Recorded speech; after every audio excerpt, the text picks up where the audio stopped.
मैं पूरा यूट्यूब खोल डाला, सारे न्यूज चैनल्स देख डाले कि हमारे एजुकेशन मिनिस्टर जो कि काफी आदरणीय है, उन्होंने कुछ बोला या नहीं बोला। क्योंकि 13 जून को उन्होंने बोला कि पेपर लीक नहीं हुआ है, एग्जाम में कोई कंप्रोमाइजेशन नहीं है।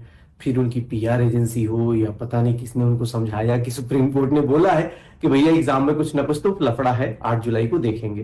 तो उन्होंने 14 जून को बोला कि यार 6 सेंटर पे दिक्कत हुई है, और 6 नहीं अब 8 सेंटर भी कहने लगे हैं हमारे एजुकेशन मिनिस्टर। तो 13 जून को पहले बोला नहीं होगा, 14 जून को बोला कि 6-8 सेंटर पे हुआ है, और अब मैं सोच रहा था 15 जून को भाई कुछ बोलेंगे अपने माननीय एजुकेशन मिनिस्टर, बट उन्होंने कुछ बोला ही नहीं। शायद सैटरडे हो, संडे हो, इसलिए नहीं किया। आज 16 जून को हम ये बना रहे हैं। तो आशा है, उम्मीद है एजुकेशन मिनिस्टर को धीरे धीरे अपडेट मिलता रहे, क्योंकि स्लो जमाना है ना, मिनिस्टर साहब बिजी रहते हैं। एजुकेशन को छोड़ के बाकी भी तो काम है ना यार, पार्टी प्रचार भी तो चीजें होती हैं।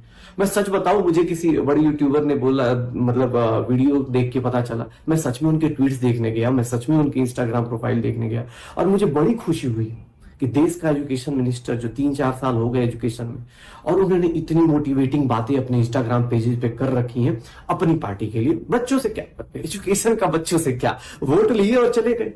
माननीय मंत्री जी, आपने एक बात बोली कि ये जो केस किया है इन लोगों ने, ये बच्चे नहीं है, अभिभावक नहीं है। आपको लगता है सुप्रीम कोर्ट में एक गांव का बच्चा आके केस कर पाएगा? आपने सुप्रीम कोर्ट को इतना इजी रख रखा है, इतना कम पैसे में वकील मिल जाते हैं। आपको तो ज्यादा अच्छे से पता होगा, आप लोग तो केस लड़ते रखते हैं। आपकी तो मतलब, आपको लगता है, आप बोल रहे हो कि ग्रामीण बच्चे जुड़ गए इसीलिए कटअप बढ़ गया। अच्छा, 3 लाख ग्रामीण बच्चे जुड़े आपके हिसाब से, तो 30,000 कटअप बढ़ जाएगा। जहां पर 13,000 रैंक आती थी, वहां 58,000 रैंक आ रही है, बिकॉज ग्रामीण बच्चे घुस गए।